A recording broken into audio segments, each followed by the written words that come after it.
Debate sobre educação, orçamento público e financeiro em pauta no 11º Fórum Nacional do Ministério Público de Contas. Então é muito válido esse momento, que é um momento propício para a gente realmente crescer dentro da profissão. Iniciativas cearenses de sustentabilidade ambiental são apresentadas ao TCE Ceará e ao Instituto Rui Barbosa.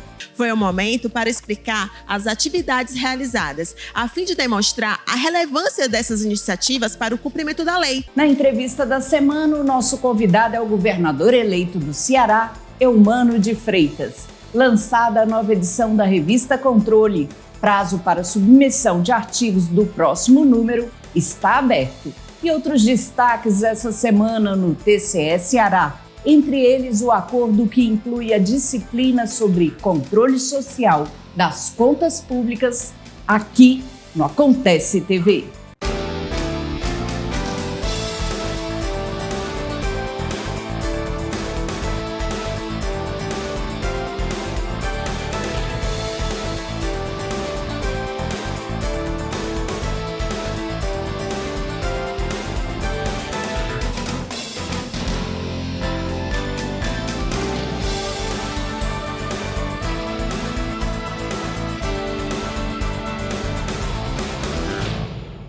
Olá! Educação, orçamento público e financeiro foram alguns dos eixos temáticos de atuação do Ministério Público de Contas que estiveram em debate aqui no TCE Ceará durante o 11º Fórum Nacional do MP. Veja a reportagem.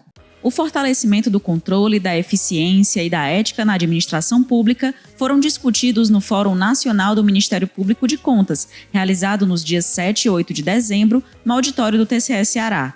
O evento foi realizado pela Associação Nacional do Ministério Público de Contas, a Corte Cearense e o Ministério Público Especial que atua junto ao Tribunal, com o apoio do Conselho Nacional dos Procuradores Gerais de Contas. Entre esses eixos temáticos de atuação do MPC, esta 11ª edição discutiu assuntos como educação, saúde, meio ambiente, orçamento, dentre outros. O encontro contou com a presença de procuradores e servidores do Ministério Público de Contas, conselheiros substitutos e servidores dos tribunais de contas. Dentre as autoridades do TCE Ceará, na mesa de abertura do evento, estiveram o presidente Valdomiro Távora, o presidente do Instituto Rui Barbosa e vice-presidente do Tribunal, conselheiro Edilberto Pontes, e a procuradora-geral do Ministério Público Especial junto a esta corte, Leiliane Feitosa. Nós ficamos felizes, porque a Ampicom, o presidente nos procurou no início do ano para que pudéssemos fazer aí o 11º Fórum Nacional do Ministério Público, que fosse ocorrido aqui no nosso tribunal.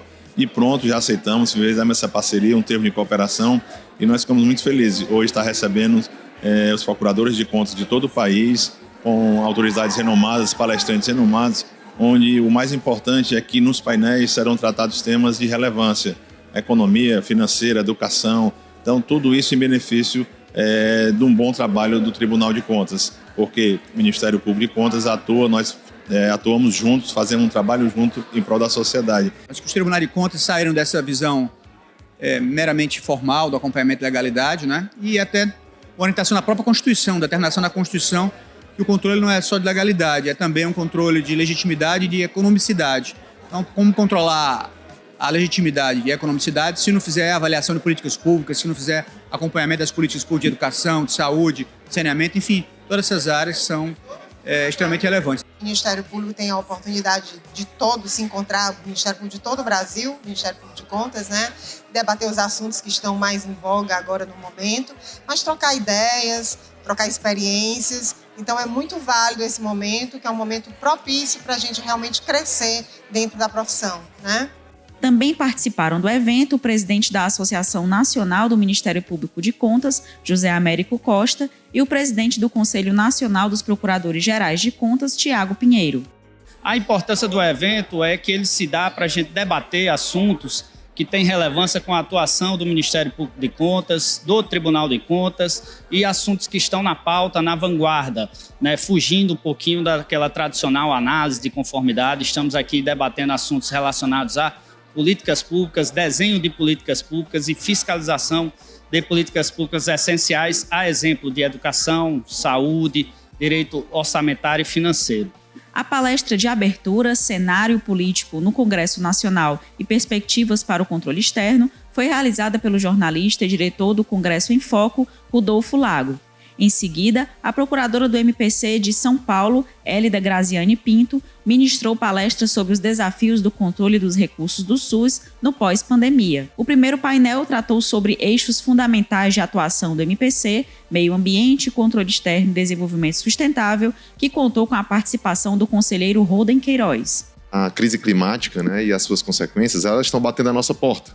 São secas devastadoras, enchentes, e uma série de consequências que isso traz. Então, é preciso que a gente tome, enquanto sociedade, uma atitude e enfrente esse problema. E os tribunais de contas, eles estão numa posição privilegiada de cobrar dos governantes medidas no sentido de reverter ou de melhorar as políticas voltadas para esse combate. O segundo painel abordou os eixos fundamentais de atuação do MPC, educação. Em seguida, o painel Eixos Fundamentais de Atuação do MPC, Orçamento Público e Financeiro, com a participação do presidente do IRB, Edilberto Pontes.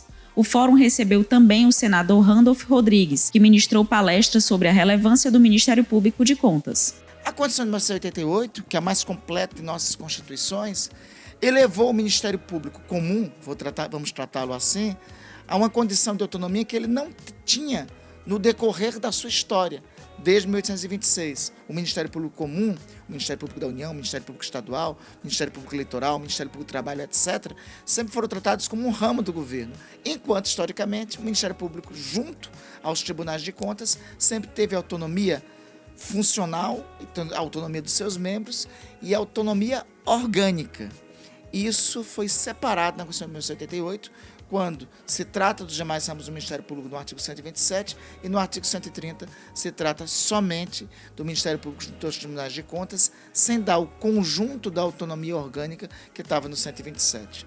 A programação contou ainda com o Infocontas MPC, o momento de apresentação do Sistema Nacional de Integração do Ministério Público de Contas.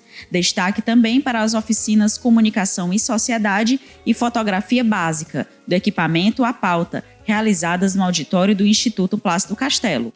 Iniciativas cearenses de sustentabilidade ambiental foram apresentadas dia 5 de dezembro a lideranças do Instituto Rui Barbosa, TCE Ceará, TCE Amazonas e Tribunal de Contas da União. A equipe conheceu ações desenvolvidas no Aterro Público Metropolitano, em Caucaia, e no Complexo Industrial e Portuário do PECEM, em São Gonçalo do Amarante. O presidente do TCE Ceará, Valdomiro Távora, e o presidente do Instituto Rui Barbosa, conselheiro Edilberto Pontes, realizaram visita institucional ao Aterro Público Metropolitano, localizado no município de Caucaia, e ao Complexo Industrial e Portuário do PECEM, em São Gonçalo do Amarante. Os conselheiros estavam acompanhados do ministro do Tribunal de Contas da União, Benjamin Zindler, e do presidente do Comitê Técnico de Meio Ambiente e Sustentabilidade do IRB, Júlio Pinheiro, que é conselheiro do TCE do Amazonas. Durante a ação em campo, os representantes se reuniram com os técnicos responsáveis pelos estabelecimentos.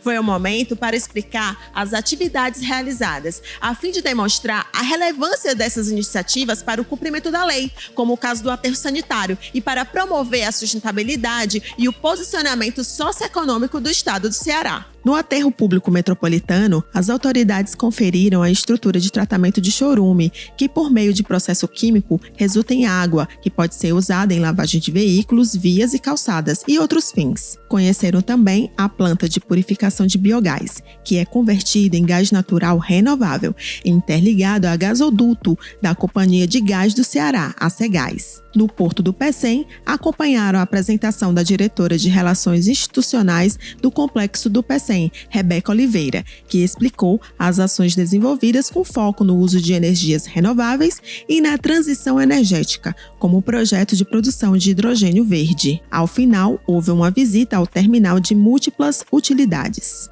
Ficamos encantados lá com o aterro, realmente o negócio funciona muito de primeiro mundo mesmo, com a presença do ministro Benjamin Zindler, do Júlio, que trabalha, é um dos melhores conselheiros na área de meio ambiente, que eu não conheci o Porto, ali é realmente uma coisa de primeiro mundo e o próprio ministro ficou encantado. Eu acho que é um grande desenvolvimento para o estado do Ceará, principalmente agora nessas plantas de hidrogênio verde. O Ceará tem adquirido uma liderança muito forte nessa área de energias renováveis.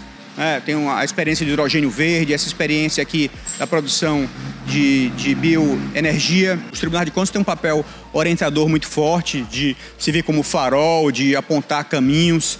E essa também é uma contribuição relevante, porque a gente sabe que esse é um dos temas mais importantes hoje na agenda mundial. Acabamos de sair da COP27, o Brasil tem um papel muito relevante nesse campo, o mundo espera muito do Brasil e o Ceará pode contribuir com isso e também os tribunais de contas brasileiros. Também estiveram na comitiva o conselheiro do TCE Ceará, Holden Queiroz, e o consultor ambiental e ex-deputado federal, Fábio Feldman, e as equipes de apoio do IRB e do TCE. No próximo bloco, acompanhe a entrevista com o governador eleito do Ceará, Eumano de Freitas. E mais, TCE Ceará e Secretaria da Educação assinam um acordo para incluir a disciplina Cidadania e Controle Social no currículo do ensino médio.